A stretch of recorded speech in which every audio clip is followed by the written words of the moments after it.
Maaf Kamari, kamu memang semangat ya membuat pertanyaan, tapi pertanyaanmu itu tidak mengena kepada ajaran Alkitab kami. Bukan seperti itu, bukan seperti itu. Begini, kalau bisa kamu jawab ini nanti, berarti saya salut dengan kamu. Memang kamu pintar ya. Kamu baru umur 16 tahun sudah bisa seperti itu ngomongnya, hebat kamu. Ya, saya bikin persoalan kepada kamu, satu soalan. Saya pernah melanggar hukum. Jadi saya ditangkap. Saya diputuskan harus bayar denda 50 juta atau kurung 1 tahun. Itu. Lalu hakim ini melihat saya karena dia mengenal saya. Dulu saya pernah, mungkin dia ingat jasa saya pernah, ya. Atau karena apa? Dia mengasihani saya. Saya tidak tahu alasannya kenapa dia mengasihani saya. Dia kasihan kepada saya. Dia ingin saya tidak didenda 50 juta dan tidak masuk kurung 1 tahun. Tapi kalau itu dia ambil keputusan, berarti dia melanggar hukum, tidak menegakkan hukum. Akibatnya dia pasti dipecat. Pasti dipecat dia. Atau masih penjara. Nah, pertanyaan saya sekarang kepada kamu. Kalau memang saya coba dulu, otakmu itu hebat enggak? Bagaimana tindakan hakim itu supaya saya bisa lepas dari hukuman itu, tidak bayar 50 juta dan tidak masuk penjara? Bagaimana cara hakim itu supaya dia tidak melanggar hukum? Saya tidak melakukan tidak di penjara dan tidak juga bayar 50 juta, tapi hakim di situ tidak melanggar hukum. Bagaimana caranya? Inilah yang Tuhan lakukan kepada umat manusia di dunia ini. Dan coba saya tanya kamu, ini teka-teki. Bagaimana cara hakim supaya dia bisa melepaskan saya tidak bayar denda dan tidak masuk penjara, tapi hakim tidak melanggar hukum? Coba, kamu paham nggak pertanyaan saya? Baik, pernyataan Anda adalah Anda melanggar hukum dan harus didenda 50 juta. Tapi karena hakim mengenal Anda, karena Anda mungkin pernah berjasa padanya, maka hakim kasihan pada Anda dan mencari cara untuk membebaskan Anda. Lalu Anda menantang saya bagaimana caranya hakim bisa membebaskan Anda tanpa dia harus melanggar ketetapan hukum. Ketika Anda mengajukan premis seperti ini kepada saya, maka Anda harus meneliti kembali bagaimana Bible Anda berkata terhadap orang yang berbuat dosa melanggar hukum. Mazmur 62:12-13. Dan daripadamu juga kasih setia, ya Tuhan, sebab Engkau membalas setiap orang menurut perbuatannya. Kemudian pada 2 Korintus 5:10, sebab kita semua harus menghadap tahta pengadilan Kristus, supaya setiap orang memperoleh apa yang patut diterimanya sesuai dengan yang dilakukannya dalam hidup ini, baik ataupun jahat. Kemudian pada Injil Yohanes 5:29, dan mereka yang telah berbuat baik akan keluar dan bangkit untuk hidup yang kekal, tetapi mereka yang telah berbuat jahat akan bangkit untuk dihukum. Ketika Anda menyatakan kalau Tuhan akan membebaskan Anda atas dosa dan kesalahan Anda, dari mana rujukan Anda? Karena nyata dalam Bible Anda sendiri pun menyatakan pada Injil Yohanes 5:29 bahwa mereka yang berbuat jahat akan bangkit untuk dihukum. Itu kan analogi saya itu. Itulah tindakan Tuhan kami, seperti itulah tindakan Tuhan kami. Hukum tetap berjalan, tapi saya tidak membayar denda dan tidak masuk penjara. Anak Abraham itu tidak jadi dipotong, tapi ada yang dipotong Abraham kemudian. Nah, seperti itulah tindakan Tuhan kami. Kan ada dia Abraham potong lagi, ada kan? Ya itu namanya tebusan itu. Coba baca dulu kisahnya Abraham.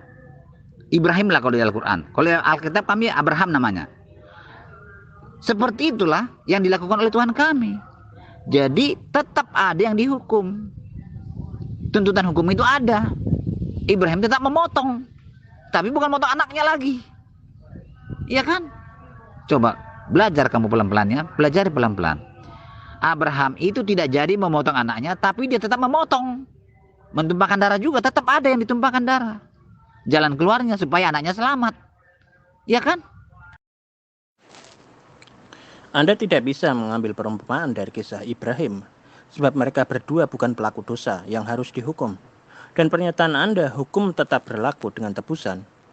Coba Anda lihat dalam Bible Anda, Yehezkiel 18 ayat 20. Orang yang berbuat dosa, itu yang harus mati. Anak tidak akan turut menanggung kesalahan ayahnya, dan ayah tidak akan turut menanggung kesalahan anaknya. Orang benar akan menerima berkat kebenarannya, dan kefasikan orang fasik akan tertanggung atasnya. Ketika Anda memaparkan kalau pelanggaran hukum yang Anda perbuat bisa diatasi dengan adanya pengganti, saya hanya ingin Anda menggunakan akal waras Anda sebagai manusia yang berakal. Patutkah Tuhan membebaskan pelaku dosa dan menghukum orang yang tidak berdosa sebagai penebus si pelaku dosa? Bukankah sudah jelas dalam Yehezkiel 18 ayat 20, dosa ditanggung masing-masing? Saya tidak mengatakan masalah pelanggaran hukum itu. Saya melanggar hukum. Analogi saya itu bukan masalah pelanggaran hukum. Tuntutan hukuman itu memenuhi tuntutan hukum. Kalau di Abraham itu memenuhi tuntutan permintaan Tuhan. Saya tidak berbicara tentang pelanggaran itu, tidak. Dalam analogi Al-Quran atau Alkitab itu tidak ada pelanggaran hukum di situ, tidak ada. Cuma permintaan ada. Walaupun itu dikatakan sebagai ujian. Ya memang ujian. Supaya Abraham menunjukkan kesetiaannya, mau dia membunuh anaknya. Tapi Tuhan tidak mau, tidak menginginkan kematian anak. Harus diganti supaya terlaksana permintaan itu. Nah, kalau saya bukan karena saya membunuh, ya, analogi saya tentang di hakim tadi. Hakim itu bisa membayar di bank tuntutan saya 50 juta itu. Dibayarnya ada uang ke bank, maka saya selamat.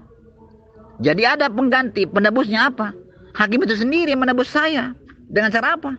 Dia bayar ke bank 50 juta, saya selamat. Tuntutan hukuman terpenuhi.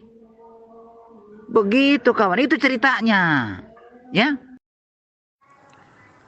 Bagaimana bisa Anda berkata kalau Tuhan menebus dosa Anda dengan tebusan, sedang nyata tertera dalam Bible Anda di antaranya? Mazmur 62 ayat 12-13, 2 Korintus 5 ayat 10, Injil Yohanes 5 ayat 29, dan banyak lagi. Tidak ada dikatakan dosa itu akan ditebus. Bahkan di Matius 16 ayat 20, sebab anak manusia akan datang dalam kemuliaan Bapanya, diiringi malaikat-malaikatnya. Pada waktu itu ia akan membalas setiap orang menurut perbuatannya. Kemudian lagi di Yehezkiel 18 ayat 4, sungguh semua jiwa aku punya, baik jiwa ayah maupun jiwa anak aku punya. Dan orang yang berbuat dosa, itu yang harus mati. Jadi sekali lagi saya tanya, dari mana rujukan Anda tentang adanya penebus dosa? Sedang Bible Anda sendiri dengan terang berkata, pelaku dosa itu harus mati. Yang saya tunjukkan kepada kamu bukan pelanggaran saya itu. Yang saya tunjukkan adalah memenuhi tuntutan hukuman itu kepada saya. Memenuhi tuntutan hukum kepada saya. Ya? Ngerti nggak kamu batas-batasnya itu? Memenuhi tuntutan hukum itu. Apa tuntutannya? Saya harus bayar denda 50 juta. Atau masuk penjara. Tetapi hakim itu menebus. Dengan cara apa? Dia datang ke bank membayar denda saya itu 50 juta pakai uang dia sendiri. Sehingga tuntutan hukum itu terpenuhi. Kan terpenuhi tuntutan hukum itu. Itu maksud saya. Ngerti? Masih belum mengerti. Kamu lari kepada kelakuan saya sih.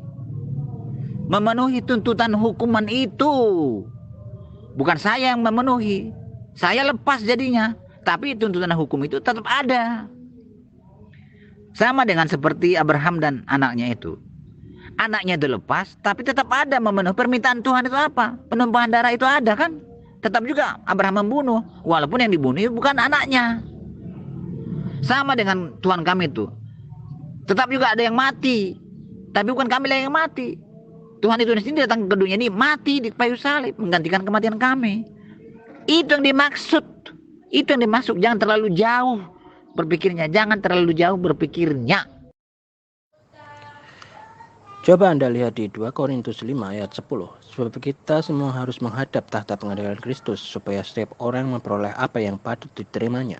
Sesuai dengan yang dilakukannya dalam hidupnya ini, baik ataupun jahat. Saya rasa ayat ini amat jelas bahwa pernyataan Anda mengenai penebusan dosa itu tidak lebih dari sepen jempol belaka. Karena di situ dikatakan bahwa setiap manusia akan diadili sesuai yang dilakukannya di masa hidupnya, yaitu baik ataupun jahat. Dan Anda lihat bagaimana Bible Anda berkata untuk pelaku dosa. Yehezkiel 18 ayat 4, sungguh semua jiwa aku punya, baik jiwa ayah maupun jiwa anak aku punya, dan orang yang berbuat dosa itu yang harus mati. Ya, saya maklum kamu semangatnya tinggi ya. Saya harus sabar ya. Sebagai orang tua tetap sabar kepada anak yang semangat belajar. Ya, bagus kamu. Insya Allah kamu mengerti.